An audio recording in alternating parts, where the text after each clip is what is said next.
My name is Molly, and I'm turning 32 this year. I work as a salesperson at a company. My husband's name is Mike, and we went to high school together. This year is our 10th wedding anniversary. We started dating in high school and kept our relationship going, even when we went to different colleges. But we always loved each other, so we got married right after we graduated. Even though we dated for a long time before getting married, we still love each other a lot. Shortly after we got married, our first daughter, Kate, was born. She's turning 9 this year. Now, I'm pregnant with our second child, and I'm excited about having another baby after a while. But this time, I've noticed some big changes in my health that I didn't experience when I was pregnant with Kate. I've been feeling sick and really tired, which is new for me. Maybe it's because I'm getting older and it's harder to bounce back from being tired, even after I sleep. Or maybe it's because of all the stress from work and taking care of Kate. I thought about different reasons for feeling this way, but when I took a pregnancy test from the store, it showed that I was pregnant. When I was pregnant with Kate, I didn't have any noticeable changes in my health, so I didn't even know I was pregnant at first. But this time, the morning sickness feels much worse. It's been hard to deal with while working in sales and trying to keep up with everything else. But I worried that if my sickness kept up, it would start affecting my job. So I decided to talk to my boss and take some time off work. When I talked about it with my husband, Mike, he seemed surprised and worried. He remembered how things were when Kate was born and was taken aback by how much worse my morning sickness was this time. He said, "Your morning sickness seems really bad this time. You should take a break from work for a while." I agreed, saying, "It's worse than when I was pregnant with Kate. I'm not feeling well at all. I need to focus on my health and the babies." I hoped that resting at home would help me feel better. But my sickness didn't ease up at all. It actually got worse each day. Even though I was at home, I couldn't do much. I spent most of my time in bed because I felt so sick. I wanted to at least do some chores around the house, but I couldn't even manage that. The smell of laundry detergent made me feel even sicker, so I couldn't handle it. At first, Mike seemed concerned, but lately he's been getting frustrated with me. He might be thinking, "Since you're not working, you should at least do the household chores, right?" I felt ashamed that I couldn't even manage simple tasks around the house. I felt bad for Mike, who was busy with work. Since then, he's been acting different. We used to hug every morning. But now things seem to have changed. Before, Mike used to give me a hug before heading to work. But now, he leaves without saying much. He's been really busy with work, often coming home late because he has to do extra hours. His job involves tasks like preparing documents, entering data, and making phone calls. Even though working extra hours was normal for him, he used to cut back after Kate was born so he could spend more time with her. We both used to work, and Mike wanted to help out more around the house to ease my workload. But lately, he hasn't been pitching in as much, and he's been doing overtime regularly. I think maybe me being on leave and us having less money coming in made Mike feel like he needed to work even harder to support us. Maybe he thinks I should do all the housework since I'm not working right now. But with my morning sickness, I just can't meet his expectations. One night, I finally gathered the courage to ask him for help. "You've been working so hard lately, especially since I've been on leave." "I'm sorry," I said. "Well, I have to earn more for the family, especially with the overtime," he replied. "I really appreciate it. I'm sorry I can't do much housework. The morning sickness is severe, and the smell of detergents and food makes me feel sick," I explained. "Really?" he asked. "Yeah, so can you please come home a bit earlier and help out with the chores? Once I feel better, I'll go back to work," I pleaded. Upon hearing my request, Mike looked clearly displeased. "Don't we have our own rules? I'm working hard, even with overtime, to support the family." I found solace in my daughter's reliability. Kay had grown into a kind-hearted girl, and I was genuinely pleased to see her willingness to help. Despite my efforts, the strained relationship with my husband persisted. He began leaving home early and returning late, with little communication between us. With the birth of our second child approaching, I started feeling anxious. Just when I thought our relationship was beyond repair, Kate shared some unexpected news. One evening, as soon as Kate returned from school, she said, "Mom, something's wrong." I recounted, concerned. "What's wrong? Are you hurt?" I asked, worried. She shook her head, indicating no, and said, "No, but I feel sick." "What happened?" I inquired, trying to soothe her. Kate hesitated, biting her lower lip before finally speaking. Tears welled up in her eyes as she revealed. "On the way home from school, I saw Dad and Abby's mom kissing." "Really?" I exclaimed, shocked.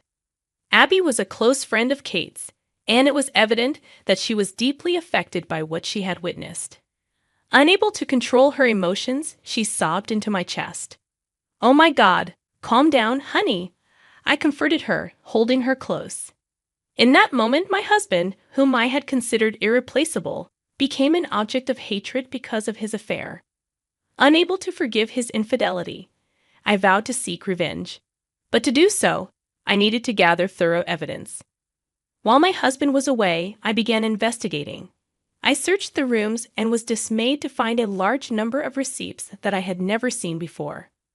My morning sickness made it difficult for me to clean up around the house, but I was determined to uncover the truth. I was furious at the disrespect I felt. He thought he could do whatever he wanted without consequences. As I examined the receipts more closely, I realized they were for expensive branded bags and accommodations. Whose money paid for these? I gasped as I remembered something. Despite my pregnancy and morning sickness, I was determined to confirm the truth. It had been a long time since I left the house, and going out like this was rare for me. Feeling unwell, I made my way to the bank, trembling with nervousness as I checked my passbook. There, I was confronted with a reality I wished I could avoid. Just as I suspected, it was from our joint account. Mike and I had opened it after we got married to manage our finances. We saved for our future and paid for our living expenses from this account. But it was also the account used for Mike's frequent purchases of designer bags on his credit card. Even more shocking was the revelation that despite claiming to work overtime, Mike's salary hadn't increased at all. His company was known for being employee-friendly, so his salary should have gone up with overtime hours. But it hadn't changed. At that moment, everything clicked. His late returns home were because he was having an affair with Abby's mother. It was clear that Mike hadn't been working the extra hours he claimed. While I was going through a tough time being pregnant and unwell, he hadn't offered any support and instead engaged in an affair, leaving me deeply disappointed. One evening, while Mike was in the bath, I determinedly took his smartphone. Trying not to alert him, my hands trembled with tension as I entered the passcode. And just like that, the phone unlocked. Perhaps Mike had let his guard down, thinking my severe morning sickness had made me less vigilant. The realization that he had underestimated me fueled my growing anger even more. As I kept my composure, I checked the contents of the smartphone. In the chat app, there were clear exchanges between Mike and Abby's mother, confirming their affair. "I told my wife I have overtime so we can meet tonight," Mike had written. "Really? Can we meet tonight? I can't wait to see you." Abby's mother had responded with a string of heart emojis. If I still had strong feelings for my husband, witnessing such betrayal would have driven me to madness. But now that I no longer harbored any love for him, I was able to focus calmly on gathering evidence. Looking at their recent text messages, I discovered they were planning a trip. It was scheduled for a week, starting from the weekend, with the intention of enjoying various hikes. Of course, my husband hadn't informed me about this trip. I was curious to hear what excuse he'd give on the day of the trip, so I waited patiently. Finally, the morning of the trip arrived. Despite it being a holiday, my husband was busy with preparations from early in the morning. "Good morning. What's got you so busy this early?" I asked, catching him off guard. "Oh, well, you see. What are you doing up so early?" he replied, trying to deflect. I woke up hearing some noise. "What's with the suitcase? Are you going on a trip?" I pressed. I have a company trip for a week starting today. I thought I told you. Just wait. I'll buy you a nice souvenir, he said hurriedly, attempting to cover up. As if on cue, Kate woke up too. She seemed curious about what was happening, and, with a slightly dazed expression, asked her father, "Dad, what's happening? Are you leaving?" "He's going on a company trip. He'll bring back a souvenir, so let's look forward to it." "Got it? Can't wait for the souvenir." "Take care," I interjected, with a forced smile. With our smiles, my husband left the house with a wry smile of his own. After his departure, we looked at each other and burst into laughter. Dad's voice was shaking when he lied. Anyone could tell he was lying, Kate remarked between giggles. After sharing a good laugh, we began discussing our next steps. "Okay, I'm about to discuss something important. Listen carefully. I'm thinking of getting a divorce." "I believe it's crucial for you too," I said solemnly. Kate's response to the situation was mature beyond her years. She expressed her discomfort with having a father who cheated on me, and she empathized with Abby, her friend, who was likely going through a tough time too.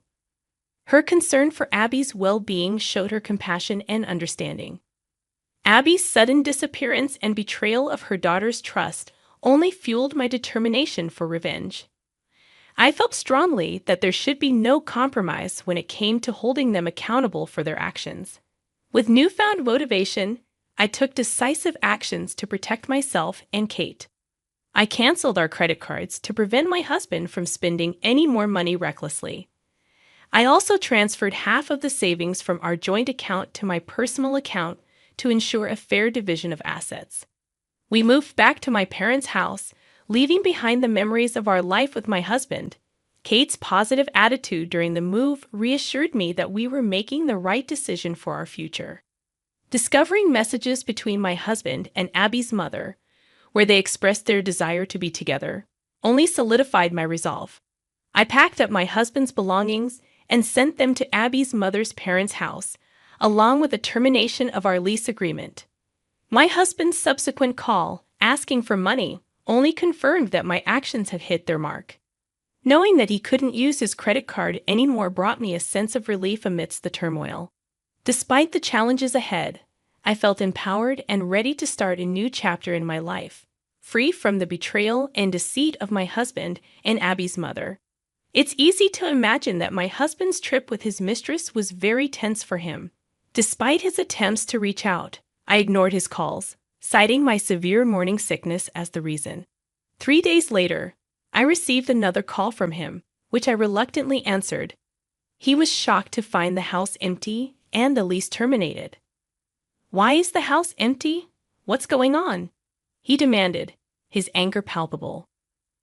"Weren't you supposed to be on a trip for 7 days? Why are you back so soon?" I countered, revealing that I knew about his affair and had taken action accordingly. Realizing that I had found out about the affair and was divorcing him, he was visibly shaken. I ended the call and deleted all his contacts from my phone. With nowhere to go, my husband seemingly sought refuge at Abby's parents' house. There, Abby's mother faced severe reprimands from her husband and parents for her lies and affair. Both she and my husband were forced to sign divorce papers and pay compensation before being kicked out. Since returning to my parents' home, Kate and I have been living freely. My worries disappeared, and my morning sickness subsided, allowing me to return to work after my maternity leave. Kate enjoys spending time with her grandparents after school, and the divorce proceedings went smoothly thanks to the support of my lawyer and the ample evidence I had gathered. In order to secure my ex-husband's income, the divorce proceedings proceeded in my favor, allowing me to move forward with my life without the burden of his betrayal weighing me down. I demanded both compensation and child support payments from my ex-husband and sent a letter to his company, urging them not to let him resign. His boss, who was a married man with children, saw the letter and was furious. He negotiated with the company to deduct the compensation and child support payments from my ex-husband's salary. With his boss keeping a close eye on him, it seemed unlikely that he would be able to quit his job easily. My ex-husband was financially struggling because he had spent too much money on his mistress's lavish lifestyle.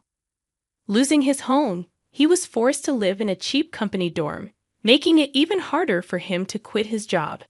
Meanwhile, Abby and her father found peace. Abby accepted her parents' divorce and seemed to smile more compared to before. She told Kate that she genuinely enjoyed living with her father. Knowing that Abby was living a happy life brought genuine relief to my heart. Soon after, I gave birth to a lovely baby boy. The fact that my ex-husband couldn't hold my beloved son in his arms showed how foolish he had been. When Kate saw her adorable brother, she cheered with delight. Looking at both my beloved daughter and son's faces, I vowed in my heart to raise them well and provide them with the love and support they deserved.